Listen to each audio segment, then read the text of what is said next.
Oi, de novo. Outro mangá, depois de vários pedidos. Eu finalmente li, eu finalmente vou fazer a resenha de Bakuman, ou Bakuman. Eu só comprei a edição número 1, eu não peguei a segunda, exatamente porque como eu não sabia se eu ia gostar ou não tem porque eu ia comprar tudo que já tem na loja. Então, vamos lá. Bakuman foi publicado pela JBC por um preço que na minha opinião é caríssimo, de quase R$11. Antes os mangás não passavam de 10, agora já estão passando de 10, isso é preocupante. A maioria dos gordinhos estão com o preço de 10 pra cima. E o mangá é feito pelos mesmos criadores de Death Note, que seriam Takeshi Obata como desenhista e Tsugumi Ohba como o roteiro. Eu comprei o mangá sem saber que eram os mesmos criadores de Death Note, mas tudo bem, relevamos. Muritaka Mashiro é um cara do colegial que está à toa na vida. Ele não se preocupa com nada, ele não tem o que fazer, ele menospreza a sociedade e o mundo adulto, de como os adultos levam a vida, e ele não sente vontade de viver. Foi isso que eu senti no começo da história. Então, ele mesmo não sabe o que ele quer e ele mesmo não tem vontade de se esforçar para conseguir alguma coisa. A única coisa que ele tinha antes que instigava ele era o tio dele, que era um mangaka. O que é um mangaka? Para quem não sabe o que é um mangaka. Mangaka é um cara que desenha mangás. Os caras que escrevem livros são os escritores. Os caras que atuam são atores. Foi um exemplo bem tonto. E os caras que escrevem mangás são mangakas. E o tio dele era um mangaka. Ele tinha feito acho que 2 séries famosas. Espero que dê pra ver. Esse é o tio dele. Eu não lembro o nome dele. Ele tinha criado um mangá que tinha feito muito sucesso. Era um mangá antigo, há muito tempo atrás. Ele tinha feito um mangá com sucesso.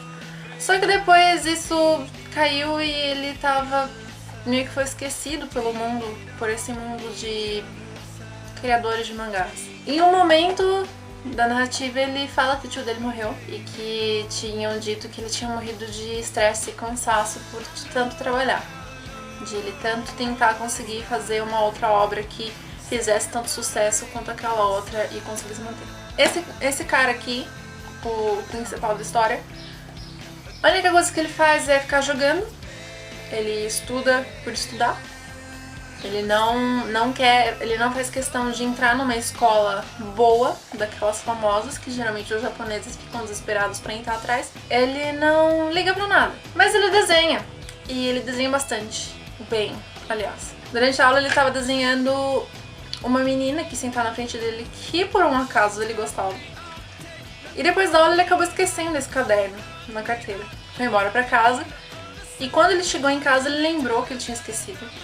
Daí ele lembrou do desenho que ele fez, então ele voltou correndo pra escola pra pegar. Nisso que ele voltou pra escola para pegar o caderno dele na sala, uma pessoa já estava com o caderno dele, que era exatamente o cara mais nerd CDF da sala, Akito Takagi, que será o outro protagonista principal desta história.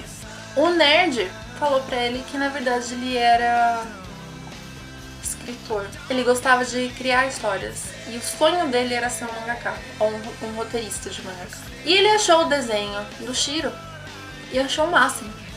E começou a insistir absurdamente para que o Shiro aceitasse ser o desenhista das histórias dele. Mas o nerd estava muito empenhado e muito animado e tipo, não, você tem que fazer meus desenhos, a gente vai fazer um mangá famoso e nós vamos virar mangakas e blá blá blá blá blá. O Shiro não quis aceitar no começo, ficou tipo, ah não, nada a ver, não sei o quê. Mas o Akito teve uma grande ideia e um grande plano de como fazer o Shira aceitar ser o mangaka dele. Ele ligou pra ele e disse que ele tinha que ir urgente pra casa com ele na casa da menina que ele tava afim. A Azuki era a menina que o Shiro tinha desenhado no caderno, então obviamente que ele percebeu que o Shiro gostava dela. Então o nerd resolveu ligar pra ele e falar, eu tô indo me declarar pra Azuki, vem comigo agora. Daí ele, tá bom, foi. E quando eles chegaram lá, ele não sabia o que ia acontecer. Eis o momento de fator improvável. Grande fator improvável. Está ventando. Eis o momento de fator improvável no mangá. Ele chega na casa da Azuki e fala que o sonho, que ele vai ser um grande mangaka e que ele foi até a casa dela pra falar isso. Daí ele emenda falando que uma amiga dela tinha comentado pra ele que ela tava com os planos de ser uma dubladora na Seiyu, que ela já tinha mandado gravações da voz dela para algumas agências e tudo mais, e que, tipo, dava pra se ver que ela tinha futuro. Nisso, o Shiro pensou, nossa, mas... Esse é o momento que eu senti raiva no mangá. Nossa, mas que coisa ridícula. Ela não vai... Ele pensando, ela não vai conseguir nunca. Como assim ela não vai conseguir nunca? Tipo, no Japão, os seiyus são que nem cantores pop. São que nem atores famosos. Eles fazem tanto sucesso quanto qualquer outra celebridade que aparece na TV. A ponto deles serem fãs. Isso não acontece no Brasil. Mas no Japão, isso é muito, tipo... Seiyus famosos são realmente famosos.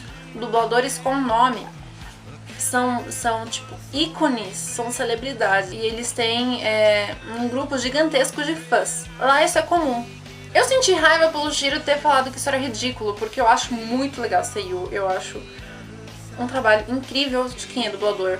Tanto no Brasil quanto no Japão. No Japão, os japoneses são, tipo, supremos em dublagem. Comentários à parte, eu fiquei com raiva dele nesse momento. E daí a Nerd continuou falando de que você queria ir virar uma dubladora. E então eu vim aqui pra falar que eu vou ser mangaka e que o Shiro aqui vai me ajudar. Ponto. Tipo, ele foi na casa dela pra falar isso. E ela ficou toda empolgada, sabe? Tipo, ela ficou muito feliz. O Shiro se encantou todo, entrou no meio da conversa e continuou a história. Acho que sim, nós vamos fazer mangá. A gente veio pedir que você fizesse a dublagem da nossa heroína. Tipo, eles nem tinham mangá, eles nem tinham história. Tipo, você será a dubladora da nossa heroína principal? E ela aceitou na hora e ficou toda feliz e não sei o que. E eis o fator nonsense da história. No meio dessa conversação de mangakas e dubladores, e vamos ter isso e seremos felizes e blá blá blá, vamos fazer sucesso. Você quer casar comigo? Eles nunca tinham se falado na vida. Eles não eram amigos. Ele tinha um amor platônico por ela. Ele pediu ela em casamento. Ela virou as costas e saiu correndo. Essa aqui é a Azuki no momento em que ela foi pedida em casamento. E aqui ela vira as costas e sai correndo. Eu fiquei, tipo... Tá, tudo bem, vamos deixar isso passar. Pior é que depois a história anda, sabe? Foi esse o grande método que o Ned fez, conseguiu pra que o Shiro virasse o mangaka dele. E no final ele aceitou. E a Azuki aceitou se casar com ele, sendo que eles nunca tinham se falado na vida, só que com a condição de que eles não tivessem contato até eles ficarem famosos. Então, enquanto ela não virasse dubladora, enquanto ele não virasse mangaka, eles não teriam nenhuma relação. Vai entender. Virou a meta de vida dele. Vou virar mangaka pra me casar com a Azuki. Tipo... Tá, tudo bem. Aí ele foi discutir com os pais dele que ele queria virar mangaka, que era isso que ele queria da vida. E no final ele conseguiu fazer com que eles aceitassem de um modo ou de outro. E o avô dele foi e deu a chave do apartamento do tio dele pra ele de presente. Porque ele não tinha mexido no apartamento do filho dele desde que ele morreu. Então todo o ateliê de desenho dele estava intacto. Gente, que sonho. Você ganhar um ateliê inteiro pra você. Então, a intenção deles era criar um roteiro, criar uma história que fosse boa, pra tentar fazer ela ser publicada enquanto eles tivessem 16 anos. Eles queriam, tipo, isso agora. Já que a gente vai virar mangaka, vamos fazer isso agora. Pra aumentar a altura da Azuki quando ela virar dubladora. Era isso. Por mais que o Ned tivesse todo o futuro brilhante pela frente, exatamente pela grande inteligência dele, e ele pudesse entrar numa grande empresa ou algo assim, o que ele gostava e o que ele admirava era mangaka e mangás e etc. E então ele correu atrás disso. Eu achei isso memorável. Vai lá! Então eles conseguiram fazer um projeto de mangá para conseguir que esse mangá fosse publicado mensalmente ou sei lá o que, mas que eles fossem aceitos por uma editora e já conseguissem publicar o mangá deles. Este é o início da história, que é apenas o que eu tenho e é apenas o que eu sei. O que eu achei interessante, não sei se isso continua no resto dos mangás, nas outras edições, mas pelo menos nesse aqui ele se foca muito em conseguir explicar pro leitor todo o processo de criação de um cara que faz mangá. Como funciona você ir e criar uma história, que você tem que fazer um roteiro, que você tem que fazer um storyboard, que você tem que criar os personagens e fazer um tema que seja que chame a atenção do público pra fazer sucesso, porque se você não fizer sucesso, tipo, o mangá é tirado da publicação. Todas as etapas de se fazer um mangá estão aqui. Quem tem interesses em tentar publicar alguma coisa, isso aqui é necessário ser lido. Ele explica tudo certinho, tanto da criação do mangá, quanto da negociação com as editoras e do processo de criação e de conversação entre as editoras e o mangaka para que isso seja levado numa edição mensal ou semanal. Ele explica bem como é feito o desenho, qual o material que ele tem que usar para fazer o desenho, como eles são feitos os processos de retícula, tipo tudo. Isso é praticamente um manual. Como funciona a vida de um mangaka e o que ele tem que fazer para se virar para conseguir fazer com que o seu mangá seja publicado. Muito interessante, realmente. O que eu achei engraçado no mangá é que tem um momento em que o Shiro tá falando: ah, mas é difícil sobreviver como mangaka, porque uma em cada não sei quantas pessoas consegue se manter como sendo criador de quadrinhos japoneses. O próprio criador de não, ele falando, o personagem principal falando, o próprio criador de Death Note já fez um comentário numa entrevista que se não criasse um mangá de sucesso logo, ele não teria o que comer em 5 anos. Você conseguiu seu mangá de sucesso, meu querido. Você conseguiu seu mangá de sucesso exatamente explicando o que fazer para não morrer de fome como mangaka. Eu achei isso muito engraçado. Mas é interessante. Eu admito que, como várias pessoas pediram e muitas pessoas fazendo propaganda e muito away, Bakuman, não sei o que, eu esperava mais. Eu não sei se, caso eu não tivesse recebido tantos comentários em relação ao mangá, eu teria gostado mais dele, ou se realmente ele deixou a desejar. Não digo que eu não tenha gostado, eu gostei, mas não o suficiente pra mim vir a gastar R$10,90 na segunda edição. Não me prendeu o suficiente pra isso. Mas se de repente alguém quiser me emprestar, eu leio, de muito boa vontade. É interessante como conteúdo, não achei tão interessante como história, se é que dá pra entender essa frase.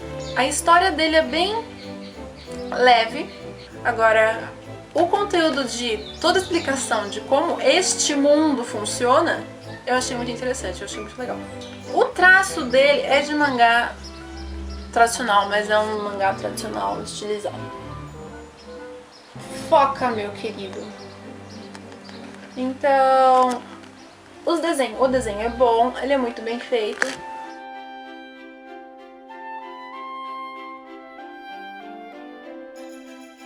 Então, o mangá é, como eu já disse, vento. O mangá é, como eu já disse, é publicado pela JBC. E, como sempre, capa ruim, papel ruim, cola ruim. Eu faço um apelo aos caras que fazem a JBC. Por favor, melhorem a qualidade dos mangás. Vocês já estão cobrando um preço consideravelmente alto para um mangá desse nível. Já que eles sobem cada vez mais o preço, eles bem que poderiam melhorar pelo menos a qualidade da capa, que eu acho que seria o que daria menos gasto do que ir pedir para eles melhorarem a qualidade do papel, que continua sendo de jornal. O mangá tem umas 100 Sim, tem quase umas 200 páginas, é daquele gordinho. O que me irritou um pouco no mangá foi reação exagerada em situações desnecessárias. Eles têm discussões ou conversa entre os dois, entre o que vai ser o roteirista e entre o que vai ser o desenhista, com um exagerado de empolgação e drama. Não sei porquê, mas sabe quando a pessoa tem uma reação que não se encaixa com a situação? Tipo, muita empolgação, muito, oh meu Deus! Em algo que é tipo, normal. Vocês poderiam estar falando normalmente, vocês estão berrando e quase matando. Eu não sei se a intenção dele era que isso ficasse cômico, mas eu achei que não teve nexo. Tem um quesinho de comédia. Eu não achei engraçado, eu não achei que a intenção dele era ser engraçado. Mas tem uma ou outra coisinha de comédia. Tem o quê de romance platônico estranho à distância que teve um casamento. Ele se volta mesmo pra conseguir explicar como funciona pra se girar o mangá e colocar ele na banca. Então é só, se alguém tiver achado que, nossa, não, mas o mangá é muito bom e o resto da história é muito legal e, tipo, você devia ler o resto ou você devia comprar o resto, me fale. Eu gostaria de saber a opinião de vocês. E pronto, acabou a resenha. Até o próximo vídeo. Se inscrevam aqui, dê um gostei aqui, dê um gostei aqui embaixo para que os vídeos fiquem mais conhecidos e deixe um comentário aqui no box se vocês quiserem. E pronto, até a próxima. Tchau!